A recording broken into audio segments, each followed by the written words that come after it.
ကပို့အစ်စ်အမေကမော်အစ်စ် ဒါနေညက်လို့မဟုတ်ဘူးလေဟာ တော့ဟာတော့အော်စိတ်ချမ်းသာနေလားမပြောနဲ့ ။ဘာနဲ့တိတ်ချစ်ပြီ။သင်ကားတော့အတေးရလူတယောက်ဖြစ်နေရှိနေပြီလို့ရမလား ဒါပေမဲ့ဟိုသူတို့ကဘာသာစကားချင်းလည်းမပြောကြတော့ကိုတို့ကဘာသာစကားတော့မတတ်တော့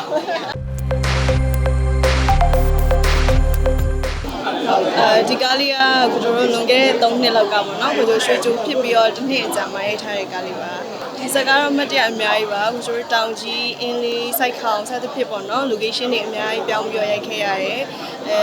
အမတ်တရားတွေအများကြီးအထက်မှာမှဒါစပင်2ပေါ့နော်စပင်2ဆိုရင်ဘယ်လိုဖြစ်သွားလဲဆိုတော့ဒါပရိသတ်တွေလည်းနည်းနည်းပြောစရာဖြစ်သွားမယ်ထင်တယ်ဘာဖြစ်လို့ဆိုတော့ကိုတို့ဒီရိုက်ဖို့အတွက်စိုက်ခေါင်ရောက်ပြီးတော့မှပြောတာပေါ့နော်စပင်တွေကဒါသူတို့ဒီကလေးတွေက10တန်းလောက်ထိပေါ့နော်အဲ့တော့ဆို10တန်းလောက်ထိကစပင်ရှိထားလို့မရဘူးအတူပဲထားလို့ရဆိုတဲ့အတွက်ကိုတို့တောင်ကြီးကိုနေချင်းညချင်းသွားပြီးတော့စပင်2ဝယ်ခဲ့ရတယ်ပြီးတော့စပင်2ကလည်းအရှိပဲရှိရတဲ့အတွက်အဲ့ဒါကိုညှက်လာပေါ့နော်ညှက်ပြီးတော့အဲ့စပင်တိုင်းလေးပဲပြုတ်ဆောင်ရတယ်ပေါ့အဲ့တော့ကလည်း volleyball ပုတ်ရလည်းပါတာပေါ့အဲ့တော့စပင်2စိတ်ကြွလေဆိုပြီးတော့ပဲစိတ်ပူပြီးတော့ရိုက်ခဲ့ရတော့အဲ့ဒါတော့မတရားပါပဲចောင်းသူဘဝနေတာဆီယမဘဝဒီပါကိုကျဒီစကိုင်းမှာဆိုရင်ဒါပို့တိုင်သူလေးပေါ့နော်ဆီယမအနေနဲ့ပါရတယ်အဲ့အတွက်အပြင်မှာလဲကိုကျတကယ်ပို့လေးဖြစ်သွားအောင်ကိုကျဒီကိုဝစ်စုံကိုပြောလိုက်ခဲ့ရပါအဖေကပို့အစ်စ်အမေကမော်အစ်စ်အမေဟိုသူတို့ဘာသာစကားချင်းလည်းမပြောကြတော့ကိုတို့ဘာသာစကားတော့မတတ်တော့ဒါဘယ်လိုပဲပြီးတော့ timing ကိုက်သွားတာပေါ့နော် timing ကိုက်သွားရဆိုတာကိုချိုဒါပထမဆုံးရိုက်ခဲ့တဲ့ရုပ်ရှင်ဇာတ်ကားပေါ့အခြားယုံတင်ကားကြီးတွေလည်းရှိရယ်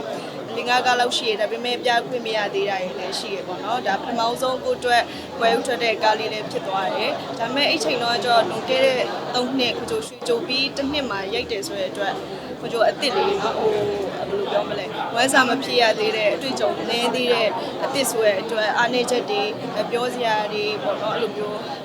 မျိုးတွေအများကြီးရှိရပေါ့နော်အများကြီးကိုအားမရတာတွေအများကြီးတွေ့ရတယ်ဒါပေမဲ့လည်းနောက်တော့ဘယ်လိုစိတ်ထဲမှာပေါ့နော်အဓိကဒီစကားလေးကိုကြည့်ချင်အဖြစ်စကားကောင်းသည်ဖြစ်စေမကောင်းသည်ဖြစ်စေဒီစကားကိုကြည့်ပြီးတော့ဒီမြန်မာနိုင်ငံမှာပေါ့နော်တချို့ကျတော့ကလေးတွေကငွေကြီးခက်ခဲကြောက်မုံမိသားစုခက်ခဲကြောက်ကျောင်းတက်ချင်းရတာလည်းမတက်နိုင်တော့တာရှိတယ်လေဆိုတော့ဒီကလေးတွေကို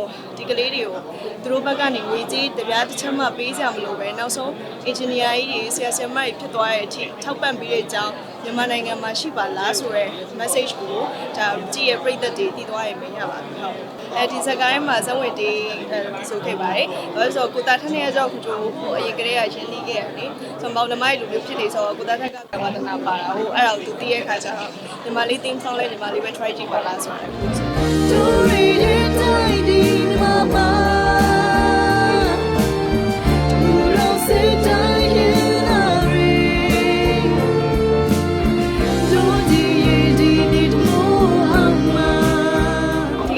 ခုပြောတယ်လို့ပေါ့နော် timing ကိုက်သွားတာပေါ့ပထမဆုံးဒါရမက်ကားတွေကနင်းစီအနေနဲ့ပရိသတ်ရှိရောက်လာတယ်ပရိသတ်တွေလက်ခံကြရတယ်ပြီးတော့ဒီ Superstar Academy မှာ winner ဖြစ်သွားတယ်နောက်တော့ဒီကြိုင်ခင်မှာပဲအခုယုံတင်ကားလေးထွက်လာပြီဆိုတော့ပရိသတ်တွေကတော့အားပေးကြမှာပေါ့နော်ဒါပေမဲ့ခုနလိုပေါ့လေကိုတကယ်လို့ဒါဒီစကားသာရင်ထွက်လာကို guilty ဖြစ်မိမှာနည်းနည်း insecure ဖြစ်နော်ဒီစကားတော့ပထမဆုံးထွက်လာတယ်ဒါပေမဲ့လေဒီစကားလေးကနောက်မှထွက်လာတဲ့အတွက်ပရိသတ်တွေကကိုယုံကြည်မှုရရှိပြီးသွားရင်ဒီအတွက်ကြောင့်မလို့ဖြစ်ပါမယ်ဆိုပြီးတော့ဖြစ်တော့ပါစကားတိုင်းမှာကျတော့ပို့တိုင်းသူအနေနဲ့ပဲပါတယ်အပြင်မှာလည်းပို့ဝဲဖြစ်တဲ့အတွက် character ရရောအပြင် personality ရဝင်လာတာကိုမင်းသားမမလားဟုတ်တယ်ခုတော့တည့်ရသူရင်းနေသူအလုံးပိတ်ထားတာပဲတချို့ကြလည်းမလာနိုင်တဲ့ရှေ့တချို့လည်းကိုယ်တိုင်လာပြီးအပေးကြတဲ့အတွက်တကယ်ကျေးဇူးအမေဒီစကားလေးရတော့ဘယ်လိုပြောမလဲအများကြီးရောများတာပေါ့အခုတို့ screening ကြည့်ရမနော် family show မှာ screening ကြည့်ရတဲ့အခါမှာဒီကကိုတာထက်ဆိုတာလည်းဒါ director အနေနဲ့အစ်ပြီးတော့ကိုချိုကလည်းအစ်အဲ့တော့အစ်ဖြစ်တဲ့အတွက်ကြောင့်မလို့ဘယ်လိုပြောမလဲစကားကြတော့တိတ်ပြီးတော့အမရအောင်ပေါ့နော်ဒါပေမဲ့ဒီစကားကို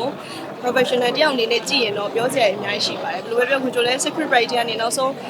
film production အထိ basic တက်ထားပြီးကြည့်ရတဲ့နည်းနည်းအားနည်းချက်တွေရှိရပါတော့ကို shot ကဘယ်လိုဖြစ်တယ်ဒီ scene ကဘယ်လိုဖြစ်တယ်စသဖြင့်ဒီလိုမျိုးပြောစရာအများကြီးရှိပါတယ်ဒါပေမဲ့လည်းကိုကပြောသလိုပေါ့စိတ်ထဲမှာရောဒီရဲ့အဓိက message ဖြစ်တဲ့ဒီရဲ့ဇာတ်ကားလေးရဲ့ message ဖြစ်တဲ့ဒီအကြောင်းလေးသိသွားရပါပြီဆိုရင်စိတ်ထဲမှာထားရပါတယ်ဟုတ်ဒါကတော့ပရိသတ်တွေဒီအခုတလောပေါ့နော်ဒါဟာတာကားလေးများတယ်ဒရမာကားလေးများဆိုတော့ဒါလည်းပရိသတ်အကြိုက်တယောက်နဲ့တယောက်ကတော့မတူဘူးလေတချို့ကြလည်းဒီလိုမျိုး ဘာလေးလဲပေါ့နော်ဒီ trailer ကြည့်ပြီးပါရိုက်ထားတာလဲဘာအကြောင်းလားပါလားဆရာမတွေအကြောင်းလားဆိုပြီးတော့စိတ်ဝင်စားကြတဲ့သူလည်းရှိရလေဒီလိုမျိုးစိတ်ဝင်စားနာကိုပြောသလိုပဲပေါ့နော်အဓိကဒီစကားကောင်းတာမကောင်းတာထက်ဒီစကားရဲ့ message လေးဖြစ်တယ်ဒီလိုမျိုးငယ်တွေကိုမြေအောင်မြောက်ပေးအကြောင်းမြန်မာနိုင်ငံမှာရှိပါလားဆိုရဲ message လေးရတော့ကိုကျင်းနေပါပြီဆိုတော့ဒီဘယ်လိုမျိုးအကြောင်းကဘယ်လိုမျိုးတွေဖွဲ့စည်းထားတယ်ဘယ်လိုအကြောင်းသားတွေရှိတယ်ဘယ်လိုဆရာမတွေရှိလဲဆိုတာသိချင်တော့ဒီစကားလေးကိုအပေးချက်ဖို့တက်ပြချင်ပါတယ်